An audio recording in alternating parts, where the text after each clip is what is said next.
সস্ত্রীক মণ্ডপে এসেছি অষ্টমী পুজো দেখতে। প্রতিমার সামনের রেলিংয়ের কাছে ভিড়টা এতই ঘন যে একেবারে সামনে দাঁড়িয়ে যাওয়ার চেষ্টা করিনি। ছেলের হাত ধরে দাঁড়িয়ে রয়েছি কিছুটা পেছন দিকেই। হঠাৎ কানে এলো চেঁচামেচির আওয়াজ। আমি সায়ন, আর আপনি শুনছেন চলো শোনা যাক। এই পডকাস্টে আপনি আড্ডা, গল্প, আলোচনা সবই পাবেন। তাই দেরি না করে যারা চ্যানেলে নতুন তারা চটজলদি সাবস্ক্রাইব করে নিন। আজ চলো শোনা যাকে আপনি শুনতে চলেছেন দেশ পত্রিকা থেকে নেওয়া তমাল বন্দ্যোপাধ্যায় রচিত আপদ। গল্প পাঠিয়ে আমি সায়ন এবং অন্যান্য চরিত্রে রীতা মুখার্জি এবং দেবাঞ্জলি ব্যানার্জি। গল্পটি কেমন লাগছে অবশ্যই শুনে সবাই কমেন্টে জানাবেন এবং ভালো লাগলে অবশ্যই চ্যানেলটাকে সাবস্ক্রাইব করবেন। তাই দেরি না করে চলো শোনা যাক। হেমন্তের দুপুর গড়িয়ে বিকেল হচ্ছে। আলোর রং এখন পাকা গমের মতন স্বর্ণালী হলুদ। অগ্রহায়ণ মাসের শুরুর দিক হলেও বাতাসে হিমের ছোঁয়া লাগেনি এখনো সেইভাবে। এমন সুখবদ্ধ আবহাওয়ার দিন বড়ই দুর্লভ আমাদের এই উষ্ণ আর্দ্র দেশে। তদুপরি ছুটির দিন, তাই আর এক মুহূর্ত নষ্ট করতে চায় না মন। বিছানায় গা এলিয়ে দিয়েই লিখতে বসেছিলাম। কলমের মাথায় মন বসানোর চেষ্টা করছিলাম প্রাণপণে। হঠাৎ চমকে ধর্মড়িয়ে হুটে বসলাম। দেখি জানলায় বড়সড় একটা ঘরমাক্ত মুখ, গোল গোল চোখ। আমার কানের পর্দা আছড়ে পড়ল পূর্ব পরিচিত একটা হেড়ে গলা। কিরে, কেমন আছিস ভাগ্নে? ভালো তো? এ বাবা, এ চলে এসেছে, তার মানে জগদ্ধাত্রী পুজোও চলে এসেছে খুব কাছে। আর হয়তো 2 দিন কি 3 দিন বাকি। মনটা অহেতুক কোনো খুশির টানে আনচান করে উঠল। মুহূর্তে মগজের কোনায় ছলকে উঠল ছোটবেলার কত ছবি। তবু মুখ সরিয়ে নিলাম। এমন একটা ভান করলাম যেন চিনতেই পারছি না। কি হলো, চিনতে পারলি না নাকি? আরে আমি দোদন। আমি সকালে মায়ের সঙ্গে এসেছি। এবার 12 বাড়ি ঠাকুর তো প্রায় কমপ্লিট দেখছি, হলুদ রঙও চেপে গিয়েছে। ওর গলায় সেই আদি অকৃত্রিম উচ্ছ্বাস, কিন্তু নিরুত্তর থাকা ছাড়া আমার কিছু করার উপায় নেই। উত্তর দিলেই ও এক্ষুনি ভিতরে ঢুকে আসবে, আর একবার ঢুকে পড়লেই সারা বিকেলটাই নষ্ট। বকে বকে মাথা খেয়ে ফেলবে, লাগাম ছাড়া পাগলামি শুরু করে দেবে, বাড়ি মাথায় করবে। শুধু আমাদের বাড়ি বলে নয়, এই পাড়ার প্রত্যেকটা বাড়ির উপর ওর অধিকারবোধ প্রবল। তাই 1-1.5 ঘন্টার আগে বেরোতেই চাইবে না কিছুতেই। আমার সাড়া না পেয়ে বাড়ির পিছনের দিকে দরজা ধাক্কাধাক্কি শুরু করেছে। মামি, ও মামি, দরজা খোলো, আমি এসেছি। মামি।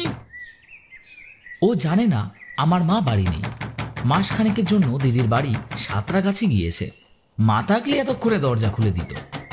ওকে দেখে একমুখ হাসির সঙ্গে বলতো, ও তুই এসে গিয়েছিস, বাহ।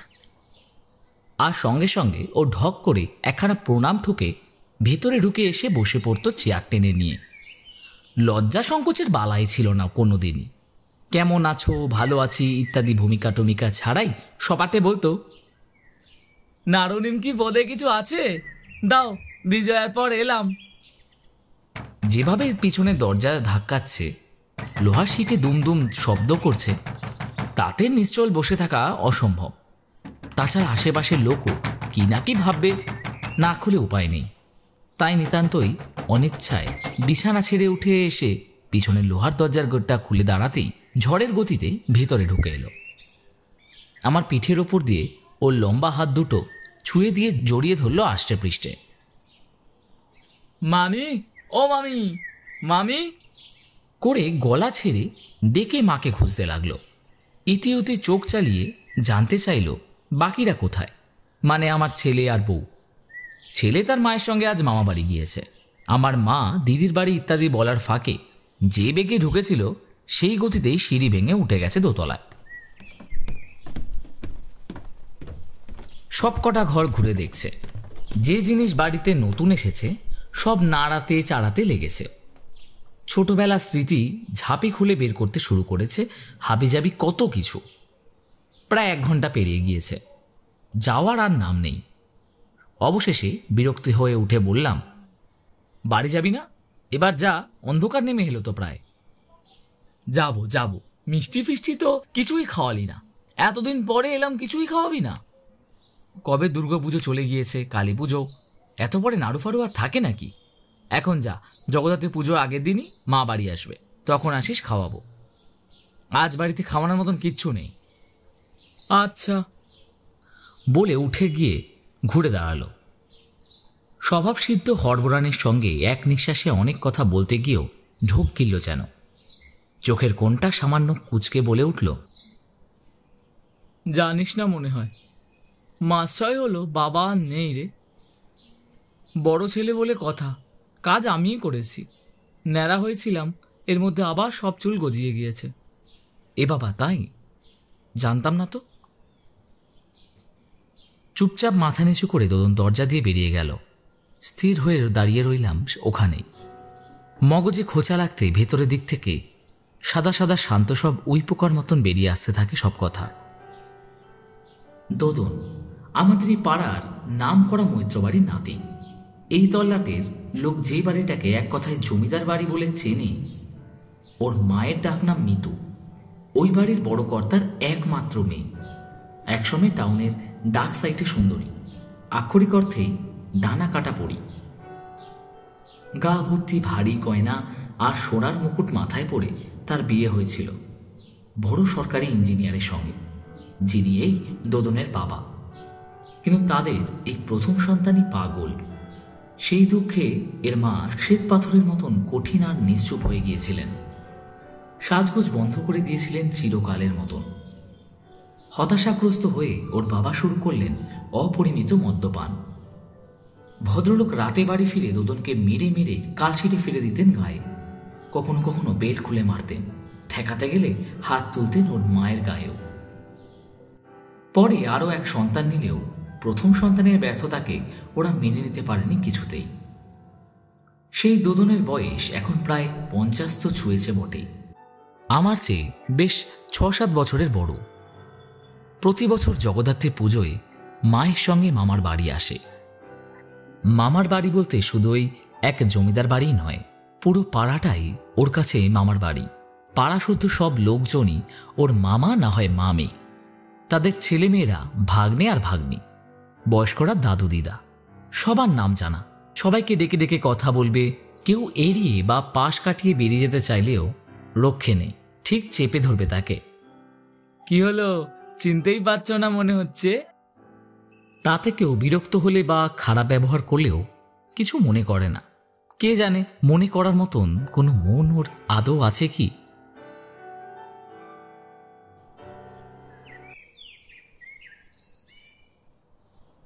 পরের দিন কি মনে হলো, বারোয়ারির সামনেটা দিয়ে অফিস যাই। দোদনের মুখে শোনার পর থেকে ঠাকুরটা কত দূর হলো দেখার ইচ্ছেটা প্রবল হয়েছে। মণ্ডপের সামনে পার হওয়ার সময় দেখি 20 ফুট উঁচু ঠাকুরটার বুকের কাছে বাধা ভরায় উঠে কাজ করছে মৃৎশিল্পীরা। আর দোদন প্রতিমার সামনের রেলিংয়ে ভর দিয়ে দাঁড়িয়ে এক দৃষ্টিতে দেখছে সেই কাজ। নাগারি কথা বলেই চলেছে পালমশাই আর হেল্পারদের সঙ্গে, কিন্তু ওর কথার উত্তর দিচ্ছে না ওরা। আমাকে দেখতে পেলেই ছুটে আসবে এদিকে, বকবকিয়ে দেরি করিয়ে দেবে। তাই বাইকটা জোরে চালিয়ে এক প্রকার যেন পালিয়ে যেতে চাইছি জায়গাটা থেকে। সন্ধেবেলায় ফিরতে 4টে বাড়ির পরে বন্ধু শিশিরদের বাড়ি গিয়েছিলাম ওর বাবার লাইব্রেরি থেকে একটা বই আনতে। তাক থেকে বই নামানোর ফাঁকে জানলা দিয়ে পাশের বাড়ির মহিলার গলা শুনে কান খাড়া হয়ে উঠল। মহিলা কণ্ঠ সামনের বাড়ির কাকে একটা যেন চেঁচিয়ে বলছে, সদর দরজা ভেতর থেকে বন্ধ করে রাখছো তো? জগদ্ধাত্রী পুজো আসা মানেই তো পাড়ায় এক অদ্ভুত উৎপাতের আমদানি হওয়া। আরে ওই যে জমিদার বাড়ির নাতিটা, আরে ওই পাগল ছেলেটা যে পাড়ায় এসে পড়েছে, বাইরের দরজা খোলা পেলেই ঢুকে পড়ছে। কাল আমাদের বাড়িতে ঢুকে পড়েছিল, সে তো কিছুতেই বের করা যায় না। আমার কর্তা বহু কষ্টে বের করেছে, নাহলে বকে বকে মাথা খেয়ে ফেলেছিল। তারপর আজও আবদার, ঢুকেই প্রণাম ঠুকে বলে কি না, মামা মাম্মি এতদিন পর এলাম, মিষ্টি খাওয়া। এ বাবা, তাই নাকি গো? এ তো আচ্ছা আপদ, আমার আবার পাগল টাগলে খুব ভয়। ওদের বিশ্বাস নেই, ওরা যখন তখন যা কিছু করতে পারে, কামড়ে ফামড়ে পর্যন্ত দিতে পারে। আমার বাড়ির লোক তো সেই রাতে ফেরে, একা মহিলা বাড়িতে থাকি। ঠিকই বলেছ, দরজাটা ভেতর দিয়ে তালা দিয়ে রাখবো তাহলে। শুনেই মনটা খারাপ হয়ে গেল। হাজার হোক, সেই ছোটবেলা থেকে চেনা, এখানে এলেই আমাদের বাড়িতে আসবেই। আমার আর দিদির সঙ্গে কত খেলা, আমরা আমাদের পছন্দের মতন নানা খেলা খেলেছি, কিন্তু দোদনের ওসব খেলায় মন নেই। থেকে থেকেই বলে, চল না বড় বউ খেলি। আমি বর আর টুয়া হবে বউ। আমার চেয়ে 2 বছরের বড় আমার দিদিকে বলতো, বড় হয়ে আমি তোকেই বিয়ে করব, কি রে করবি তো? দিদি ওর কথাতে হো হো করে হেসে উড়িয়ে দিত, মুখ বেঁকিয়ে বলতো, মরণ দশা। তখন কি আর অত বুঝতাম যে ও আমাদের সবার চেয়ে অনেকটাই আলাদা, অস্বাভাবিক। যাই হোক, দেখতে দেখতে জগদ্ধাত্রীর পুজোর দিনটা এসে গেছে। মা বাড়ি এসেছে, সঙ্গে দিদি জামাইবাবু। সস্ত্রীক মণ্ডপে এসেছি অষ্টমী পুজো দেখতে। প্রতিমার সামনের রেলিংয়ের কাছে ভিড়টা এতই ঘন যে একেবারে সামনে দাঁড়িয়ে যাওয়ার চেষ্টা করিনি। ছেলের হাত ধরে দাঁড়িয়ে রয়েছি কিছুটা পেছন দিকেই। হঠাৎ কানে এলো চেঁচামেচির আওয়াজ। দেখি পুজোর মণ্ডপের ভেতরে ঢোকার গেটের কাছে একটা জটলা মতন হচ্ছে। স্পষ্টতই একটা গন্ডগোল, হুটোপাটি। একটু সামনে গিয়ে ভিড়ের ফাঁক দিয়ে চোখ চালিয়ে দেখি ধুতি পাঞ্জাবি পরা পুজোর কাজকর্ম করা 2জন পাড়ার অল্প বয়সী ছেলে দোদনকে আঙুল উঁচিয়ে ঠাকুরের মণ্ডপের বাইরে বের করে দিচ্ছে। কি বলছে এখান থেকে শোনা যাচ্ছে না, কিন্তু ভয়ানক বিরক্তি ওদের দেহের ভাষায়। তর্জনী দেখিয়ে অগ্রাসী ভঙ্গিতে কি যেন সব বলে উঠছে। লাউডস্পিকারে পুরোহিতের মন্ত্রোচ্চারণ সম্মিলিত ঢাকের বাজনায় কানে কিছু না এলেও বুঝতে অসুবিধা হচ্ছে না। ওরা চিৎকার করছে, আর ও ওদের কথা শুনবেই না। ওদের বাধা অমান্য করে ভেতরে যাবেই, আর ওই ছেলেগুলো ওকে ঢুকতে দেবে না কিছুতেই। আর একজন স্বেচ্ছাসেবক এগিয়ে এলো দ্রুত গতিতে, ধাক্কা দিল ওর গায়ের জোরে বেশ কিছুটা ঠেলে নিয়ে গিয়ে ওকে বের করে দিয়ে এলো রাস্তার উপর। এত লোকের সামনে ওকে এইভাবে অপমানিত হতে দেখে স্থির থাকতে পারলাম না। হাজার হোক, ও এ পাড়ার সবচেয়ে পুরনো এক পরিবারের নাতি। ওর দাদু আজ থেকে 70-80 বছর আগে এই পুজোর প্রধান উদ্যোক্তা ছিলেন। সব জেনে শুনেও পাড়ার বড়রা এই ছেলেগুলোকে কিছু বলল না, দেখেও না দেখার ভান করে সরে পড়ল। দেখে রাগ ঠেলে উঠল আমার মধ্যে, আর সেই প্রভাবে সামনের ভিড় ঠেলে একরকম প্রায় ছুটতে লাগলাম ওর দিকে। দোদনের কাদো কাদো অবস্থা, চোখ ঠেলে বেরিয়ে আসতে চাইছে জল, মুখ গলা ঘাড় ভেজা ঘামে। আমি কাছে গিয়ে দাঁড়াতে চেঁচিয়ে বলে উঠল, দেখলি ওরা আমার কিরম করলো, তুই দেখলি? ঠাকুর ঘর থেকে আমায় ধাক্কা দিয়ে বার করে দিল, বলছে আর ঢুকতে দেবে না, আরতির সময় ঠাকুরের সামনে বসতে দেবে না, হোম দেখতে দেবে না। ঢাকের আওয়াজ ছাপিয়ে গলা তুলি, কেন কিছু করেছিলিস তুই? ভেতরে তেমন কিছু ঝামেলা করেছিলিস? না না, মায়েরই বলছি, মা জগদ্ধাত্রীর দিব্যে বলছি, কোনো ঝামেলা করিনি। ঢাকের আওয়াজ ছাপিয়ে চিৎকার করে ওঠে দোদন, আমি শুধু কাঁদছিলাম, মামা বলেই কেঁদে যাচ্ছিলাম, 2 হাত দিয়ে মুখ চেপে ধরেছিলাম, তাও কান্না থামছিল না। কি করব বলতো? মণ্ডপের আওতা থেকে বের করে এনে বাইরের একটা প্লাস্টিকের চেয়ারে বসাই ওকে। পিঠে আলতো করে হাত রাখি। কেন কাঁদছিলিস? কেন? কাঁদবো না তো কি করব, বাবার জন্য যে খুব দুঃখ হচ্ছিল, তাই তো মা জগদ্ধাত্রীর উপরে রাগ হচ্ছিল আর কাঁদছিলাম। ধরে আসা গলায় ধুকড়ে উঠল দোদন। আমার মা বলেছে বাবা নাকি আমার দুঃখেই মারা গেল। মরার তো বয়স হয়নি বাবার, দুঃখ হবে না তো কি হবে? বড় ছেলে যার অমানুষ, পড়াশুনো শিখলো না, ঠিক মতন কথা পর্যন্ত বলতে পারে না, মাথার মধ্যে কেমন যেমন সব তালগোল পাকিয়ে যায়, চাকরি বাকরি কিছুই পেল না। দোদন বলে যেতেই থাকে, জানিস জানিস ভাগ্নে, আমার ভাইটা আমার চেয়ে কত ছোট, কিন্তু কত পড়াশুনো করলো, কত বড় চাকরি করে, বিয়ে করেছে, কি সুন্দর দুটো বাচ্চা হয়েছে। আর আমাকে দেখ, আমি নাকি এখনো বাচ্চাই থেকে গেলাম। আমি কি বাচ্চা তুই বল? চিৎকার করে উঠল দোদন।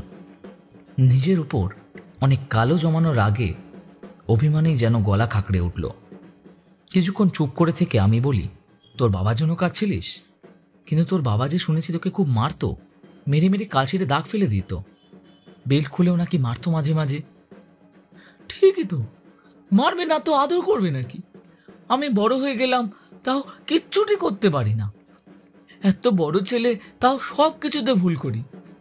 আমার বয়সী ছেলেপিলেরা কত কিছু করে, তোরা আমার চেয়ে কত ছোট, তোরা কত কি করিস বলতো? আর আমি, বাবা তো তাই খুব দুঃখ ছিল, খুব খুব দুঃখ। মা জগদ্ধাত্রীকে তাই বলছিলাম, আর কেঁদেই যাচ্ছিলাম। জল উপচে পড়ে দোদনের চোখের কোণ দিয়ে। কোনো কথা বেরোয় না আমার মুখ দিয়েও। আবারও হাতটা ওর পিঠে রেখে বলি, কিছু মনে করিস না রে, কে কি বললো সব গায়ে মাখিস না। ঠাকুর ঘরের ওই ছেলেপিলে এখন পাড়া সব কর্তা হয়েছে, ওরা তো নতুন, তোকে মনে হয় সেভাবে চেনে না। চল তোকে বাড়ি দিয়ে আসি, চল। না না না, বাড়ি যাব না, পুজোর দিনে এত তাড়াতাড়ি কেউ বাড়ি যায়? বলে এক দৌড়ে সে ভিড়ের মধ্যে মিশে গেল। তার আর চিহ্নই পেলাম না আশেপাশে। এদিকে সন্ধে পেরিয়ে রাত হয়ে গিয়েছে। আমরা অর্ধেকের বেশি টাউনের ঠাকুর দেখে এসে বাড়ি এসেছি। ক্লান্ত হয়ে গা এলিয়ে বসে আছি ভেতরের ঘরের গদিওয়ালা চেয়ারে। পরপর ৩-৪ বার কলিং বেলটা বেজে উঠল। উঠে গিয়ে আমার আর দরজা খুলতে যাওয়ার এনার্জি অবশিষ্ট নেই, তাই ছেলেকেই বললাম, যা তো বাবা, দেখ তোকে এলো। চেনা কেউ হলে দরজা খুলবি, আর অচেনা হলে ডাকবি আমাকে। ছেলে ছুটে গিয়ে জানলা খুলে এসে জানালো, একজন বয়স্ক মতন মহিলা এসেছেন। আমাকে বা ওর ঠাকুমার কাউকে একজনকে আসতে বলছেন। দরজার কাছে দাঁড়িয়ে আছেন। কে আবার এই বয়স্ক মতন মহিলা? কে আবার এলো পুজোর দিনে এই রাত করে? দেখতে শরীরটাকে চেয়ার থেকে টেনে তুলে দরজাটা খুললাম। চারিদিকে যেরকম আলোর রোশনাই, তাতে আজ অন্ধকার মুখ লুকানোর জায়গা খুঁজে পাচ্ছে না। আমাদের বাড়ির সামনে লাইট পোস্টের বাল্বটা অনেকদিন থেকে কাটা, কিন্তু আজ এই এলাকার আলোর কোনো কণার বিচ্ছুরণ এতটাই তীব্র যে দেখার অসুবিধা হওয়ার কোনো প্রশ্নই ওঠে না। দরজার ওপারে যিনি দাঁড়িয়ে আছেন তাকে এক ঝলকে চিনতে পারিনি ঠিক মতন। তারপর আরেকটু ভালো করে দেখার পর মাথার মধ্যে বিদ্যুৎ খেলে গেল যেন। আরে, ইনি তো দোদনের মা, মানে মিতু নামে জমিদার বাড়ির সেই মেয়েটি। এ কি চেহারা হয়েছে ভদ্রমহিলার! বছর 2 আগে শেষ যেবার দেখেছিলাম বিবর্ণ লেগেছিল বটে, কিন্তু এমন বিধ্বস্ত লাগেনি। এমন উৎসবের দিনে চুলগুলো উস্কো খুস্কো, চেহারায় পুরনো সেই জৌলুসের লেশ মাত্র নেই, মুখে উদ্বেগগ্রস্ত রেখার কাটাকুটি। মুহূর্তে ব্যস্ত হয়ে উঠি আমি, ভদ্রমহিলাকে উপযুক্ত সম্মান প্রদর্শনে ব্যগ্র। আরে আরে মিতু পিসি, আপনি আসুন আসুন, ভেতরে আসুন। কত বছর পর আমাদের বাড়িতে এলেন। দাঁড়ান দাঁড়ান, মাকে ডাকি। আসুন, ভেতরে আসুন। না বাবা, আজ ভেতরে যাব না, খুব চিন্তায় আছি। দোদনটা সেই বিকেল থেকে বাড়ি ফেরেনি। পুজোর অঞ্জলি দেবে বলে উপোস করেছিল, তারপর থেকে এত রাত হলো খেতে পর্যন্ত আসেনি। কোথায় গেল বুঝতে পারছি না। এ পাড়ায় এলে যেসব বাড়িগুলোয় যায়, সব কটা বাড়ি গিয়ে গিয়ে জিজ্ঞেস করে তোমাদের বাড়ি আসছি, কোথাও নেই। কেউ কিচ্ছু বলতে পারল না। বলতে বলতে আমার মা এসে দাঁড়িয়েছেন আমার পেছনে। আরে মিতু, তুমি বাইরে দাঁড়িয়ে কেন? এসো, ভেতরে এসো। বাপরে, কত বছর পর দেখছি তোমাকে। মিতু পিসিকে দেখে আচরণেও উত্তেজনা স্পষ্ট মায়ের। আমাদের মধ্যে কিছু নিয়ে একটা কথা হচ্ছিল, যার পুরোটা না শুনলেও শেষটার কিছুটা আভাস পেয়ে মা বলল, কি হলো মিতু, তোমাকে চিন্তিত মনে হচ্ছে? কোনো সমস্যা? কিছু হয়েছে? হ্যাঁ বৌদি, কি আর বলি, দোদন এখনো বাড়ি ফেরেনি, তাই খুঁজতে বেরিয়েছি। আমার ছেলেটাকে নিয়ে জানেনই তো, শতেক ঝামেলা। বারোয়ারি তলায় একজন বলল পুজো মণ্ডপে কি একটা নিয়ে নাকি ওর সঙ্গে কয়েকজন ছেলের ঝামেলা মতো হয়েছিল। তারপর থেকে কেউ নাকি আর ওকে ওই চত্বরে দেখেনি। হ্যাঁ হ্যাঁ হ্যাঁ, আমি ছিলাম ওখানে। মণ্ডপের মধ্যে কি হয়েছিল এক্স্যাক্টলি আমি জানি না, তবে ছেলেগুলো দোদনের সঙ্গে খুব খারাপ ব্যবহার করছিল। ওখান থেকে আমি ওকে বের করে একটু সাইড করে দাঁড়িয়েছিলাম। বলেছিলাম চল তোকে বাড়ি দিয়ে আসি, কিছুতেই গেল না। বলল পুজোর দিনে কেউ এত তাড়াতাড়ি বাড়ি যায়। তারপর ছুটে ভিড়ের মধ্যে মিশে গেল। দিশাহারা দেখালো দোদনের মাকে। এখন কি করি, কোথায় খুঁজি বলো তো? এই ছেলেটাকে নিয়ে আমি যে কি মুশকিলে থাকি ভাবতে পারবেন না বৌদি। জগদ্ধাত্রী পুজোর সময় এই বাড়ি আসতেই চাই না, ও জোর করে, কান্নাকাটি করে, আর বিচ্ছিরি সব কাণ্ড কারখানা করে আসতে বাধ্য করে। আমার বাবা পাড়ার কত মানেই লোক ছিল, আর নাতির এভাবে প্রতিবার হেনস্থা কতক সহ্য করা যায় বলো তো? আমার না এই ছেলের জন্য মুখ দেখানোর জায়গা থাকে না। ওই ছেলের জন্যই চিন্তা করতে করতে দেখো ওর বাবার মতোই আমার কিছু একটা হয়ে যাবে। না না না, কি যে বলো, এরকম বলো না, একদম এসব ভেবো না। মা এগিয়ে এসে মিতু পিসির পিঠে হাত রাখে, ওকে নিচের দিকে আরো খানিকটা টেনে নিয়ে বলে, ওকে নিয়ে একদম চিন্তা করো না, ও ঠিক চলে আসবে। দোদন আমাদের কত যে ভালো মনের একটা ছেলে, পাড়ার শুদ্ধ লোক ওকে ভালোবাসে। কিন্তু আজকালকার পাড়ার চ্যাংরা সব ছেলেরা যা হয়েছে, এরা কেউ পাড়ার পুরনো ঘরের ছেলেপুলে নয়। নেতাদের প্রশ্রয় ধরাকে সরা জ্ঞান করছে। ওকে হেনস্থা করেছে শোনার পর থেকে আমাদের সবার মনের খুব খারাপ অবস্থা হয়ে আছে। হ্যাঁ পিসি, আমার সামনে কিছু হলে আমি আগে গিয়ে আটকাতাম। আমি যাওয়ার আগে তো যা হওয়ার হয়ে গিয়েছে। চিন্তা করবেন না, চলুন আমি যাচ্ছি, আপনার সঙ্গে খুঁজতে বেরোচ্ছি। পাওয়া যাবে, কোথাও না কোথাও একটা তো পাওয়া যাবেই। যেখানেই যাক ফিরে আসবে, একটু দেরি করে হলেও ফিরে আসবেই। জানি না, ওর তো কোনো কিছুই ঠিক নেই। অভিমান, রাগ, দুঃখ, হতাশা কিছুই তো ঠিক মতো প্রকাশ করতে জানে না। সেই জন্যই তো সমস্যা। ভুলভাল যদি কিছু করে বসে।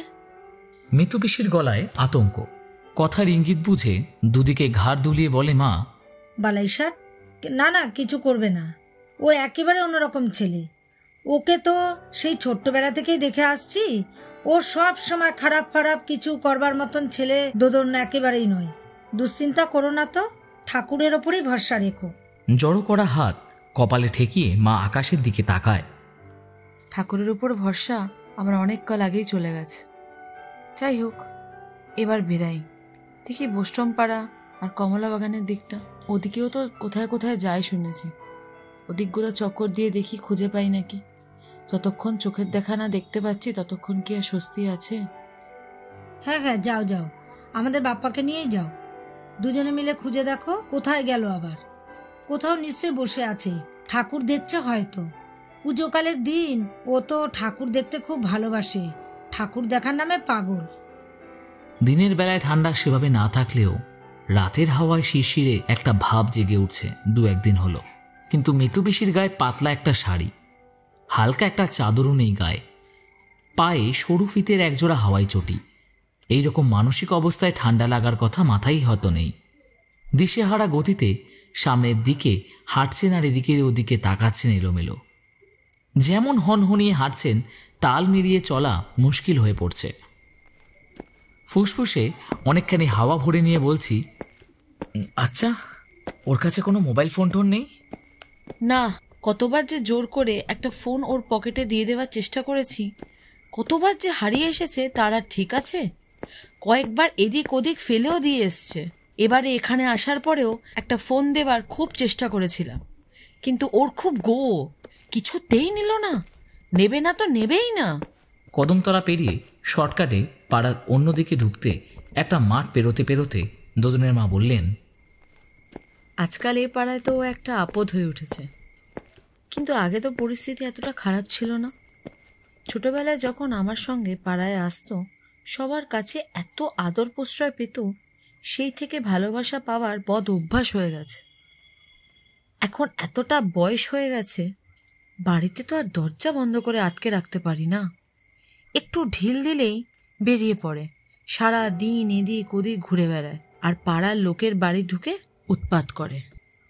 না না না, সেরকম উৎপাত তো কিছু করে না। ও তো একটু কথা বলতে ভালোবাসে, সবার সঙ্গে কথা বলতে চায়। এ পাড়ার সবাইকে পরিবারের লোক ভাবে, সেই অধিকার বোধ থেকেই সবার বাড়ি যায় নিশ্চয়ই। সবাই তো আর সেরকম ভাবে না। তোমাদের বাড়ির মতো পাড়ার পুরনো লোকজন তো আর বেশি নেই পাড়ায়। আজকাল বেশিরভাগ লোকজনই পাড়ায় নতুন। তারা সহ্য করবেই বা কেন? নানা দিক থেকে অনেক কথাই কানে আসে। ও নাকি বাড়ি বাড়ি ঢুকে মিষ্টি খেতে চায়, বলে কতদিন পরে এলাম, একটু নাড়ু মিষ্টি বোঁদে থাকলে কিছু দাও। হ্যাঁ, সে তো আমাদের বাড়িতেও সেদিন এসেছিল, বলেছিল বিজয়ার পর এলাম, মিষ্টি ফিষ্টি কিছু থাকলে দে। দিয়েছিলে নাকি? না মানে সেদিন একাই ছিলাম, মিষ্টি ছিল না বাড়িতে, তাই কিছু দিতে পারিনি। খারাপ লাগছিল, পুজোর পর ডেকে ওকে একদিন মিষ্টি খাওয়াবো ভেবে রেখেছি। খবরদার না, ভুলেও না। বাড়তি চাপ দিয়ে স্বর অনেকটা তুলে কলিটার মুখে থমকে দাঁড়ানো উনি। কেন কেন সেটাই তো বাড়ি বাড়ি গিয়ে কদিন বলে বেড়াচ্ছি। তোমাদের বাড়িও আসতাম, তার মধ্যে পুজো চলে এলো। যাদের পার্সোনালি চিনি, যারা মুখ চেনা, সবাইকে ধরে ধরে বলে আসছি ওকে যেন ভুলেও মিষ্টি খেতে না দেওয়া হয়। ওর চেয়ে মারাত্মক লেভেলে সুগার, মিষ্টি ওর কাছে বিষের মতো। ওকে তো বলে বোঝানো যাবে না, তাই বাকি সবাইকে বলে বেড়ানো ছাড়া আর উপায় কি বলো? পা আটকে আসে আমার। সে কি, জানতাম না তো। এ বাবা, এ তো সাংঘাতিক ব্যাপার। জানি না আজ খুঁজে পাবো কিনা। যদি পাই এমন চাপকাবো না, বন্ধ করে রাখবো চোরা কুঠুরিতে। গলাটা আটকে আসে মহিলার। খুঁজে যদি পাই, আরও তো 1 মাস থাকবো এই বাড়িতে, ওকে আটকে রাখার চেষ্টা করব। তবে আটকে রাখা তো কঠিন। এত বড় একটা ছেলেকে আটকে রাখা যায় বলো? যদি আগের মতো বেরিয়ে পড়ে, তোমাদের বাড়িতে গিয়ে মিষ্টি খেতে চায়, দিও না। তোমার মাকেও বলে দিও দয়া করে কোনো মিষ্টি জাতীয় কিছু যেন না দেয় খেতে ওকে। এইভাবে মিষ্টি খেতে থাকলে ও মরে যাবে। কোনো একদিন দেখবো হয়তো মিষ্টি মুখেই ও মরে পড়ে রয়েছে। আঁচলটা মুখে চেপে ফুপিয়ে ওঠেন মিতপিসি। এরকম বলবেন না প্লিজ, দেখুন সব ঠিক হয়ে যাবে। কিছুই ঠিক হবে না, ঠিক হওয়ার কিচ্ছু নেই, সেটা তুমিও জানো আমিও জানি। তাহলে আর এসব বলে লাভ কি? মিতপিসির উচ্চারণটা এই হিমেল রাত্রার মতোই নিরাসক্ত শোনায়। আপন মনেই বিড়বিড় করতে করতে পা চালাতে থাকেন সামনে। কোনো কিছু ঠিক হওয়ার আশা আর করি না, শুধু চাই ও বেঁচে থাকুক, যা করে হোক সুস্থ থাকুক, আর আমি যেন ওর আগে পৃথিবী থেকে চলে যেতে পারি। কিন্তু আমি গেলে ওর কি হবে? ওকে কে দেখবে? আমাদের পাড়াটা নেহাত কম বড় নয়। পাড়ার গণ্ডি ছাড়িয়ে লাগোয়া আরও 2টো পাড়া তন্ন তন্ন করে খোঁজা হয়ে গেছে, কোথাও পাওয়া যায়নি দোদনকে। উৎসবে মাতোয়ারা আজ সমস্ত নগর। এত রাতেও রাস্তায় রাস্তায় কাতারে কাতারে মানুষের ঢল। 10 দিক থেকে ধেয়ে আসছে নানা রকমের উচ্চকিত বাজনার আওয়াজ। চকিতে পাক নিয়ে ভদ্রমহিলা আমার কনুইয়ের কাজটা চেপে ধরেন। না না, আর না, অনেক রাত হলো, এবার তুমি বাড়ি যাও। তখন আমার সঙ্গে যেভাবে হুট করে বেরিয়ে এলে, রাতের খাওয়াটাও তো খেয়ে আসোনি। আমি বাকিটা দেখে নিচ্ছি। আজ বলেই তো নয়, ওখানে থাকতেও রাত বেরাতিতে ওকে খুঁজতে বেরোনো আমার কাছে নতুন কিছু নয়। না না, তাই হয় নাকি? ঠাকুর দেখতে বেরিয়ে আমরা বাইরে অনেক খাওয়া দাওয়া করেছি, বাড়ি ফিরে রাতে আর খাবো না ঠিকই ছিল। আমার কোনো অসুবিধা নেই, আপনি চলুন। আমাকে বাড়ি ফিরে যেতে পিড়াপিড়ি করছিলেন উনি, কিন্তু আমি জোর করে থেকে গেলাম। দোদনকে এখনো খুঁজে পাওয়া যায়নি, তাই আমার দেরি হবে। বাড়িতে ফোন করে জানিয়ে দিয়ে এগিয়ে গেলাম নতুন আর এক রাস্তা ধরে। দুজনে মিলে ঘুরে ফেলতে লাগলাম একের পর এক প্যান্ডেল। কিন্তু কোথায় সে? শেষ 1 ঘন্টার মতন খোঁড়াচ্ছিলেন মিতপিসি। নতুন বাজারের মোড় পেরিয়ে এসে আর চলতে না পেরে বসে পড়লেন হাঁটু ধরে। ভারী দেহটাকে টেনে তুলতে গিয়ে পারলেন না, বসে পড়লেন ধুলো ভরা মাটিতেই। আর পাচ্ছি না, বাতের রুগী, হাঁটুর ব্যথা নিয়ে সারা বছর ভুগি, আর পা চলছে না, আর হাঁটতে পারছি না। রাস্তার পাশে একজন সম্ভ্রান্ত মহিলাকে এভাবে বসে পড়তে দেখে লোকজন সবাই তাকাচ্ছে, কিন্তু কি আর করার বা আছে? রাস্তাঘাটে প্রাইভেট গাড়ি, টোটো বা রিক্সা সবই নো এন্ট্রি হয়ে গেছে বিকেলের পর থেকে, তাই পায়ে হাঁটা ছাড়া উপায়ও নেই। কাছেই একটা পুলিশ আর স্বেচ্ছাসেবীদের ক্যাম্প আছে। দ্রুত পা চালিয়ে ওখানে গিয়ে দুজন ভলেন্টিয়ারকে ডেকে এনে তুলে নিয়ে গিয়ে বসালাম চেয়ারে। তবে বেশিক্ষণ বসিয়ে রাখা গেল না। কিছুটা সচল ও সুস্থ বোধ করার সঙ্গে সঙ্গেই উঠে দাঁড়ালেন। আমাকে এক প্রকার টেনে হিঁচড়ে নিয়েই আবারও বেরিয়ে পড়লেন। খোঁড়াতে খোঁড়াতেই ঢুকে পড়লেন আর একটা নতুন রাস্তায়। পথে পড়া প্রত্যেকটা প্যান্ডেল বা বারোয়ারি, প্রায় প্রত্যেকটা কোণ খুঁজতে লাগলেন। 2:30 বাজছে আমার সেলফোনের ঘড়িতে। রাত যতই বাড়ছে হতাশাও বাড়ছে, তত কিন্তু এত খোঁজার ফল এখনো শূন্য। সারা শহরের 4/3 ভাগ পুজো প্যান্ডেল খুঁজে ফেলা হয়ে গিয়েছে। তার মধ্যে তলায় তলায় ভূষকালী গোলা প্রকাণ্ড এক গামলায় চুন জল মিশতে মিশতে কখন যে আকাশের রং এতটা পাল্টে গেছে টেরই পাইনি। শিশির ভেজা ভোরের আলো ফুটছে চোখের সামনে। আমি হাইও তুলছি। ওদিকে নতুন একটা দিন আর মোড়া ভেঙে জেগে উঠছে অতি ধীরে ধীরে। কিন্তু মিতু পিসির কাছে যেন কি বা দিন, কি বা রাত। বুঝে গিয়েছে এত ঘন্টা ধরে ছেলেকে বের করার পুরো চেষ্টাটাই জলে গিয়েছে। আর কোনো উপায় নেই, ফিরতে হবেই এবার। আমার ক্লান্ত ফ্যাকাশে মুখের দিকে তাকিয়ে বললেন, কিচ্ছু করার নেই, আমাদের ক্ষমতা শেষ পর্যন্ত গিয়ে আমরা চেষ্টা করেছি, এইটুকুই সান্ত্বনা। কি বলো? হ্যাঁ, আমরা তো কোনো কোনাই বাদ রাখিনি। যাকগে, এরপর যা হবে মা জগদ্ধাত্রীর হাতে। চলো তাহলে এবার পাড়ার দিকেই ফেরা যাক। তোমাকে বাড়ি পৌঁছে দিয়ে আমি বাড়ি যাব। গিয়ে যদি দেখি ফিরেছে ভালো, না হলে আমাকে উল্টো মুখে বেরোতে হবে, পুলিশকে জানাতে হবে দরকার হলে। মুখে কথা নেই আমার, শরীর আর ধকল নিতে পারছে না। নতুন জুতো পরে থাকায় পায়ে ফোসকা পড়ে গেছে। এমনিতে আমি ছোটবেলা থেকে একটু রোগা ভোগা টাইপের। সমবয়সী অনেক বন্ধু বান্ধবের তুলনায় আমি একটু কমই কষ্ট সহিষ্ণু। তার উপর এইভাবে 8 দিন ধরে নিরবচ্ছিন্ন হেঁটে চলা। দোদনের মা আমাদের বাড়ি আসার আগে ও পরে মিলে 12 ঘন্টার বেশি টানা হেঁটে যাওয়ায় পা দুটো পাথরের মতন মনে হচ্ছে। ফোসকা গলে যাওয়ার জোগাড়। বড্ড ভার লাগছে মাথা। বাড়ির রাস্তায় পা দেওয়ার পর থেকে মনটা খানিকটা আরাম পেলেও এই দেহটা সামনে টেনে নিয়ে যাওয়া যাচ্ছে না আর। একবার কোনোভাবে বাড়িতে পৌঁছতে পারলে হারিয়ে আনা জামার মতন এটাকে ছুঁড়ে দেব বিছানার ওপর। বেঘোর ঘুমের মধ্যে ডুবে যেতে মিনিট খানেকও নেব না হয়তো। পায়ের ফোসকার জায়গাটা বাঁচিয়ে চলতে গোড়ালির ওপর ভর দিয়ে হাঁটছি প্রায় সীমানায় ঢোকার পর থেকেই। মিতু পিসি খোঁড়াতে খোঁড়াতে এগুলিও মনে হচ্ছে না এটা তার কাছে কোনো নতুন ঘটনা। আলোর রং পাল্টাচ্ছে চোখের ওপর। সকালের এই মুখ যেন সদ্য কিশোরীর চাহনির মতন স্বচ্ছ ও সলাজ। সেই চাওয়ায় অপলক কৌতূহল যেমন রয়েছে, তেমনই উৎসাহ। কিন্তু আমাদের চারপাশের কিছুতেই আর বিন্দুমাত্র উৎসাহ ও অবশিষ্ট নেই। বাড়ির দিকে এগিয়ে চলেছে অন্ধ, একমুখী গতিতে। বাড়িমুখী এই পথটাই এখন পৃথিবীর প্রিয়তম পথ। বাড়ির খোলা দরজাটাই কাঙ্ক্ষিততম দৃশ্য। শিমুলতলা পেরিয়ে বৈষ্ণব পুকুরটা পার হয়ে আসছি আমরা। এর পথ থেকে শুরু হয়েছে সাহেবদের আমবাগান। আমাদের দুজনের বাড়ি যেদিকে, এখান থেকে পৌঁছনোর সংক্ষিপ্ততম রাস্তা এই বাগানের মধ্যে দিয়ে কোনাকুনি যাওয়া। আলো ফোটার পর আমবাগানটার মধ্যে দিয়ে যাওয়ার কোনো সমস্যার কিছু নেই, তাই আমরা এই বাগান ধরেই এগোচ্ছি। বাগান পেরোতেই জমিদারদের মজা পুকুর। জমিদার বলতে মৈত্রদেরই।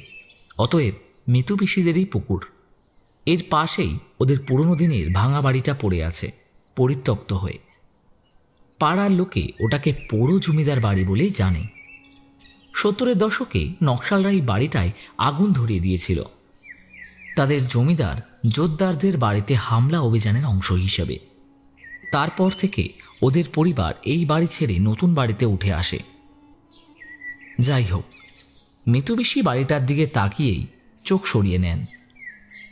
আমি বাড়িটার পাশ দিয়ে যাওয়ার সময় গতি কমিয়ে আনলে বলেন জোরে পা চালাতে, কিন্তু আমি দাঁড়িয়ে পড়ি, কারণ এই বাড়িটার পিছনের দিকে ডোবাটার পাশ দিয়ে সরু রাস্তাটা ধরলে মিতু পিসিদের নতুন বাড়ির দিকে যাওয়াটা অনেকটাই শর্টকাট। কিছু না হলেও 5-7 মিনিট বেঁচে যাবে। তদুপরি উনি মাতৃস্থানীয় মহিলা, তাই ওনাকে বাড়ি পৌঁছে দিয়েই তারপর আমার বাড়ি ফেরাটাই সৌজন্যের কাজ। আমি ওই রাস্তাটা ধরতে বললে মিতু পিসি রাজি হলেন না। ছোটবেলায় ছেড়ে যাওয়া ওই বাড়িটার পাশ দিয়ে যাওয়ার অভিজ্ঞতাটা সুখকর হবে না হয়তো। শুনেছি ওই বাড়িতে নাকি জমিদার বাড়ির একটি ছেলে, মিতু পিসির ছোট ভাই, হয়তো 3 তলা ছাদ থেকে ঝাঁপ দিয়ে সুইসাইড করেছিল। ওদিকে অপ্রীতিকর অনেক স্মৃতির সংক্রমণ ওতপ্রীতি থাকতে পারে হয়তো। তাই মনে হয় শক্ত চিবুকে বললেন, ওদিকে যাব না, ওদিকে অনেক ঝোপঝাড়, কাদা ফাদাও হবে খুব, তার চেয়ে সোজা রাস্তাতেই চলা ভালো। না না, এখন তো শীতকাল, এখন কাদা কোথায়? আমরা ছোটবেলায় ওদিকে কত কুল কুড়াতে আসতাম, তো আতা গাছ ছিল, চাতা গাছ। আমাকে ওইদিকে খানিকটা নেমে এগিয়ে যেতে দেখে গম্ভীর মুখে তাকালেন উনি। আমি ওদিকে পা বাড়িয়েছি দেখে আমার পিছনে আসা ছাড়া যেন উপায়ই ছিল না। ঢালু জমিটা নিচের দিকে নেমে গেছে খানিকটা। পোড়া বাড়িটার পাশ দিয়ে যাওয়ার সময় মিতু পিসি পারতপক্ষে বাড়িটার দিকে তাকাচ্ছেন না, অন্যদিকে মুখ করে খোঁড়াতে খোঁড়াতে আমাকে অনুসরণ করছেন সরু রাস্তাটা ধরে। বাড়িটার পিছন দিকটায় অনেক গাছই এখন আর নেই, তবে জঙ্গল কম নয়। শরিকি বিবাদ না থাকলেও এই এলাকাটা এইভাবে পড়ে থাকতো না নিশ্চয়ই, বিক্রি হয়ে যেত কবেই। বাড়ি লাগোয়া একটা পাড় বাঁধানো পুকুর ছিল, সেটা এখন মজে গিয়ে ডোবা চেহারা নিলেও চুন সুরকিতে গাঁথা জলে নেমে যাওয়া সেই সময়ের সিঁড়িটার ভগ্নাবশেষ আছে এখনো। ওগুলোর ওপর চোখ বোলাতে বোলাতে এগোচ্ছি। হঠাৎ একটা দৃশ্য দেখে চমকে দাঁড়িয়ে পড়লাম। চোখের পরিধিতে চাপ পড়ায় বিস্ফারিত হয়েছে মণিজোড়া। মিতু পিসি হাঁটছিলেন না কিছুটা পিছনেই। আমাকে আচমকা এভাবে দাঁড়িয়ে পড়তে দেখে বললেন, কি হলো, এখানে হুট করে দাঁড়িয়ে পড়লে যে? আমার মুখে কোনো কথা নেই। কোনো কথা বলার চেষ্টা না করে ডান হাতের তর্জনী উঁচিয়ে দেখাই পুকুরের সিঁড়িটার বিপরীত দিকটায়। আমার আঙুল যেদিকে নির্দেশ করছে সেই দিকে চোখ দিয়ে যাওয়ায় থমকে দাঁড়িয়ে পড়লেন মিতু পিসিও। থরথরিয়ে কেঁপে উঠে নিশ্চল হয়ে গেছে ওর শরীরটাও। আমার মতো ওনার চোখেও অবিশ্বাস, সঙ্গত কারণে মনে জোড়ায় বিস্ফার আরও বেশি। এ কি দেখছি আমরা? যার জন্য সারা শহর অর্ধেকের বেশি ঘুরে ফেলা হয়ে গেছে, সে কিনা এখানে দাঁড়িয়ে একটা লম্বা ডাল হাতে পুকুর পাড়ে গজিয়ে ওঠা একটা বড় সড়ো স্থলপদ্ম গাছের সাদাটে গোলাপি ফুল পাড়ছে আপন মনে। ডালটাকে লগার মতন ব্যবহার করছে বটে, কিন্তু মাথায় আকশির মতন কিছু না থাকায় চেষ্টাগুলো ফলপ্রসূত হচ্ছে না পুরোপুরি। কিন্তু ফুটে ওঠা ফুলে খোঁচা পৌঁছে দিতে পারছে না এমনও নয়। পায়ের কাছে একটা কচু পাতার উপর জড়ো করা রয়েছে অনেক ফুল, বেশ স্তূপাকার হয়ে রয়েছে কিছু না হলেও 15-20টা স্থলপদ্ম তো বটেই। ওকে ওই অবস্থায় দেখে ওখানে স্থির হয়ে দাঁড়িয়ে থাকাটা অসম্ভব হয়ে পড়ল আমার কাছে। ফোসকা পড়া পায়ের ব্যথা ভুলে ছুটতে থাকি ওর দিকে। পুকুর পাড় ধরে নেমে সন্তর্পণে এগোতে থাকি। পায়ে পাতা ভাঙার শব্দ হচ্ছে, কিন্তু কে আসছে, কেন, আশেপাশে আদৌ কেউ আছে কিনা সেসবের দিকে কোনো ভ্রুক্ষেপ নেই দোদনের। চোখ মুখ ঠেলে বেরিয়ে আসছে হাসি। ফুলপাড়ার খুশিতে নার্সারির বাচ্চাটি যেন আপাতমস্ত থরথরিয়ে কাঁপছে আনন্দে। আমি কাছে পৌঁছে খানিকটা গলা ঝেড়ে ওর মনোযোগের আকর্ষণের চেষ্টা করি, কিন্তু ও ফুলপাড়া থেকে মন সরায় না। কাল রাতে ও কোথায় ছিল, আমরা সারা রাত ওকে হন্যে হয়ে খুঁজেছি, নানা রকম দুশ্চিন্তা করেছি। এসব কথা ওকে জানানো অর্থহীন। তাই বলে উঠি, এত ফুল কি করবি? ফুলপাড়া থামিয়ে চকিতে আমার দিকে মুখ ফেরায় ও। কেন, ঠাকুরকে দেব? কাল দশমী পুজো, কাল তো মা চলেই যাবে। কোথায় দিবি? কোন ঠাকুরকে? কেন, আমাদের পাড়ার বারোয়ারিতে, আমাদের পাড়ার জগদ্ধাত্রী মাকে। কি বলবো বুঝে উঠতে পারছি না। হাতের শুকনো ডালটাকে গাছটার গায়ে হেলান দিয়ে হাঁটু গেড়ে বসে পড়ে দোদন। ফুলগুলো অতি যত্নে গোছাতে গোছাতে বলে, কি সুন্দর সব টাটকা ফুল দেখেছিস? ভোরবেলায় সাদা ছিল, যত বেলা হবে দেখবি তত গোলাপি হবে। এত সব ফুল নিয়ে গেলে ওরা নিশ্চয়ই আমাকে মণ্ডপে ঢুকতে দেবে। কি দেবে তো? বল না, দেবে? হ্যাঁ হ্যাঁ, দেবে দেবে, না দিলে আমরা বলবো, আমরা থাকবো তোর সঙ্গে। শুনে ফুলগুলোকে আঁকড়ে ধরে দোদন, সারা মুখ ঝলমলিয়ে ওঠে। পুকুরের ওই পাড়ে ওর মা দাঁড়িয়ে, ওনাকে দেখে সটান দাঁড়িয়ে পড়ে দোদন। শূন্যে হাত তুলে নাড়তে থাকে, বাতাস কাঁপিয়ে চিৎকার করে বলে, মা, ও মা, এই যে আমি এখানে, তুমি বাড়ি যাও, আমি আসছি। আমি জানি না অবশেষে ছেলেকে খুঁজে পেয়ে মিতু পিসির মনের মধ্যে এখন ঠিক কী ধরনের অনুভূতি হচ্ছে। তবে দোদনকে দেখতে পেয়েও উনি যে এইভাবেই ওখানে স্থানুবৎ দাঁড়িয়ে পড়েছিলেন, মুখ ঘুরিয়ে নিয়েছিলেন অন্যদিকে, তাতে আন্দাজ করাই যায় সেটা চোখের জল লুকোনোর ছল। পুকুরে ঢাল পেরিয়ে ওর কাছে ফিরে গিয়ে বলতে সময় লাগবে। পায়ে এইরকম দগদগে ফোসকা নিয়ে ওখানে গিয়ে বলাটাও কষ্টসাধ্য। তাই এখান থেকেই দোদনের মায়ের উদ্দেশ্যে চিৎকার করে উঠি, পিসি, আপনি এগিয়ে যান, আমি আছি ওর কাছে, ওকে বাড়ি পৌঁছে দিয়ে আমি ফিরব। উত্তর দেন না মিতু পিসি। মাথা নিচু করে কয়েক মুহূর্ত দাঁড়িয়ে থাকে, সামনের দিকে হাঁটতে শুরু করেন। কিছুক্ষণের মধ্যেই সরু রাস্তা ধরে ঝাঁকড়া একটা চালতা গাছের কাছে বাঁক নিয়ে মিলিয়ে যান ঝোপঝাড়ের ওপারে। কচু পাতা দিয়ে মুড়ে নেওয়া ফুলগুলো নিয়ে দাঁড়িয়ে আছে দোদন। সাদা পাজামার পায়ের কাছে ভর্তি চোরকাটা আর অসংখ্য কাদার ছাপ। আমি বলি, আগে বাড়ি চল, তারপর জামা কাপড় পাল্টে স্নান করে ফুলটা নিয়ে মণ্ডপে যাবি। হ্যাঁ, না না, ঢাক বাজছে, শুনতে পাচ্ছিস না? বাড়ি গেলে তো দেরি হয়ে যাবে। সকালে 7:30 থেকে তো পুজো, খালি পেটেই আছি, অঞ্জলি দেব তো। কিচ্ছু দেরি হবে না, সারা রাতের বাসি এরকম নোংরা জামা কাপড় গায়ে দিয়ে কেউ মণ্ডপে যায়? কেন, ওই ছেলেগুলো ঢুকতে দেবে না তাই বলছিস? ওরা ঢুকতে না দেওয়ার কে রে? ঠাকুর রাগ করবে তাই বলছি। ও, ঠিক বলছিস। আমার বাবা তো ও এখন ঠাকুরের বাড়িতেই থাকে, ঠাকুর রেগে গেলে তো মুশকিল। তাহলে ঠিক আছে, স্নান টান করেই যাওয়াটা ঠিক হবে, কি বল? একদম, স্নান করে নতুন কাপড় চোপড় পরে চল, তাহলে তাড়াতাড়ি বাড়ি চল। স্থলপদ্মগুলো বুকে আঁকড়ে ধরে বাড়ির পথে প্রায় ছুটতে লেগেছে দোদন। আমি পিছিয়ে পড়েছি অনেকটাই। এই পা নিয়ে আমার পক্ষে ওর গতির সঙ্গে পাল্লা দেওয়া সম্ভব নয়, কিন্তু ওকে বাড়ি পৌঁছে না দিয়ে আসা পর্যন্ত আমার নিষ্কৃতি নেই আপাতত।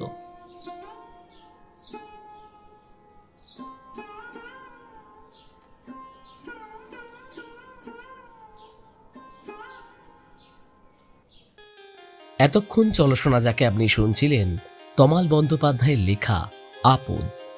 গল্পটি কেমন লাগলো সবাই কমেন্টে নিশ্চয়ই জানাবেন, এবং ভালো লাগলে অবশ্যই চ্যানেলটাকে সাবস্ক্রাইব করবেন। আজকের গল্প এটুকুই। সবাই ভালো থাকবেন, সুস্থ থাকবেন এবং শুনতে থাকবেন চলো শোনা যাক।